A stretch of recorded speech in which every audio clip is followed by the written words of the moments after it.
In the bustling city of Ibadan, there was a popular hair salon known as Blessing's Touch. The owner, Blessing, was known far and wide for her magical hands. Any hairstyle she touched came out perfect, and over time, her salon became one of the most sought after in the city. Women came from all over just to sit in her chair, even if it meant waiting hours for their turn. Blessing's Touch was located in a small shop along a busy road. The salon itself was nothing extraordinary, a few chairs, mirrors, and hair products displayed on the shelves. But something about Blessing's work always drew people in. Even those who couldn't afford her services found themselves somehow scraping together the money to get their hair done there. However, there was one strange thing about Blessing's salon that people often whispered about. Unlike other salons where customers could gather their shed hair after a session and take it home if they wanted to, Blessing was strict about not letting anyone take their hair. She always insisted that she would dispose of it herself. Some clients found it odd but didn't think much of it, trusting that she was just keeping the salon clean. What they didn't know was that Blessing had a dark secret. Blessing had started as an ordinary hairdresser years ago. She was talented, yes, but back then, she barely had any customers. Struggling to make ends meet, she became desperate for a solution. One evening, after closing her shop with just a few hundred naira in her pocket, Blessing sat on her bed, staring at the ceiling, wondering how she would survive. That's when her neighbor, Auntie Ayamojop, came to visit. Auntie Ayamojop was known in the area for her strange ways. People whispered that she was into a juju, but no one dared confront her directly. She lived alone and hardly spoke to anyone unless it was for business. "I heard your business is not doing well," Auntie Ayamojop said, sitting down on Blessing's only chair without waiting to be invited. Blessing hesitated but then nodded, the weight of her struggles pushing her to open up. "I don't know what else to do, Auntie. I'm losing hope." Auntie Ayamojop looked around the small room and then leaned forward, her voice low. "There is a way, but it's not for the faint-hearted." Blessing's heart skipped a beat. "What way?" "You can use what you already have. Your customers, their hair. Hair is powerful, Blessing. People don't realize it, but it carries a part of their spirit. If you know how to use it, you can draw people to you." Blessing was confused. "How?" "There's a ritual," Auntie Ayamojop explained. "Each time a customer leaves hair behind, you gather it, but you don't throw it away. You store it carefully, then once a month, you perform the ritual to bind them to you. They will keep coming back, and more people will hear of your work." Blessing was silent for a moment, the weight of the suggestion pressing down on her. "But isn't that wrong?" Auntie Ayamojop laughed softly, her eyes gleaming in the dim light. "Do you want success or not? This is how the world works, my dear. Nothing comes for free." Desperation clouded Blessing's judgment, and she agreed to learn the ritual. From the day she performed the first ritual, things changed. Customers started pouring in like never before. Women who had never heard of her salon before suddenly became regulars, and they always praised her for her magical hands. Word spread, and soon, even women from outside the city traveled to Ibadan just to have their hair done by Blessing. Blessing grew confident, and her wealth increased. She bought new furniture for her shop, expanded the space, and hired assistants to help her. But no one knew about her secret. No one suspected a thing. Every time she finished working on a customer's hair, she would sweep up the shed hair into a small black bag, always careful to keep it away from prying eyes.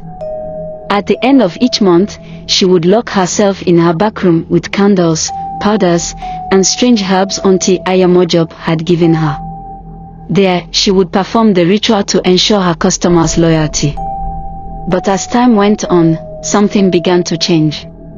One of Blessing's regulars, a young woman named Sod, started to notice something strange. She had been coming to Blessing's salon for over a year, but every time she wanted to collect her shed hair, Blessing would refuse. At first, Sod didn't think much of it. But then she remembered something her mother used to say: "Don't let anyone keep your hair. You never know what they might do with it." One day, after her hair appointment, Sod asked Blessing for her shed hair. "Auntie Blessing, let me collect my hair today. I want to dispose of it myself." Blessing's face tightened, but she quickly smiled. "Oh, no need for that, Sod. I'll throw it away." "You don't need to worry," Sod insisted. "No, I don't mind. I'll take it." Blessing's smile faltered for a moment before she laughed. "Sod, don't be like that. Trust me, I'll handle it." Something about the way Blessing spoke made Sod uncomfortable, but she didn't push further. Instead, she quietly left the salon, but her suspicions only grew stronger.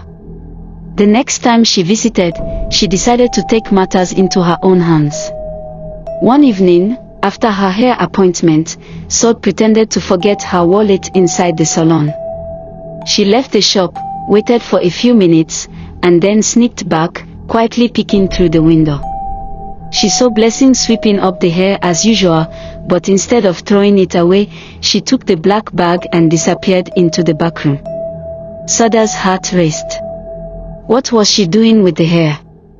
Determined to find out the truth, Sod waited outside the shop until it was completely dark and everyone had left. She had a feeling that whatever Blessing was hiding, it would happen that night. Hours passed, and finally, she saw a dim light coming from the back of the shop. Sod crept closer and peered through a small crack in the wall. What she saw made her blood run cold. Blessing was kneeling in the center of the room, surrounded by candles. In front of her were piles of hair that belonged to her customers. She was chanting something under her breath, her eyes closed, her hands moving in strange patterns over the hair. The air in the room felt heavy, thick with a strange energy. Sod stepped back, her heart pounding. She had seen enough. Blessing was using their hair for something evil, something unnatural. The next day, Sod didn't go to the salon. She was too frightened. But she couldn't keep what she had seen to herself. She told her closest friends, who were also regular customers of Blessing's salon. At first, they didn't believe her, but when Sod described the ritual she had seen, they began to question their own experiences at the salon. One by one, they realized they had all noticed the same thing: Blessing never let them take their hair. The women decided to confront Blessing. They couldn't let her continue using their hair for whatever dark purpose she had. Together, they stormed into the salon, demanding answers. Blessing tried to laugh it off at first, but when she saw the anger and fear in their eyes, her expression changed. She knew she had been caught. "I didn't mean to harm anyone," she said, her voice trembling. "I was only trying to grow my business." The women didn't believe her. They threatened to go to the police, to expose her for what she had done. But before they could leave, Auntie Ayamojob appeared in the doorway. Her eyes were cold, her face stern. "You have no idea what you're meddling with," she said quietly. The women stood their ground, but fear gripped their hearts as Auntie Ayamojob stepped closer. "You think you can just walk away? You've all benefited from this. You've enjoyed Blessing's services. You're tied to her now." Sod felt a chill run down her spine. "What do you mean?"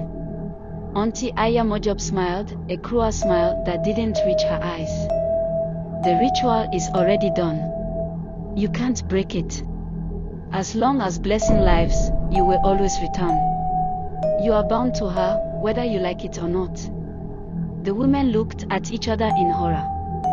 They had no choice but to leave the salon, feeling defeated and trapped in a web they couldn't escape. After that day, Blessing's salon remained as popular as ever. No one dared speak of what had happened. The women continued to visit, unable to stop themselves from returning to the salon, no matter how much they tried. they were bound to Blessing by something far beyond their control.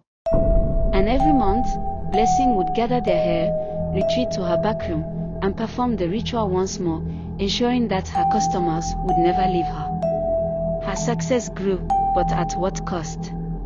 In the end, Blessing's Touch remained the most popular salon in Ibadan.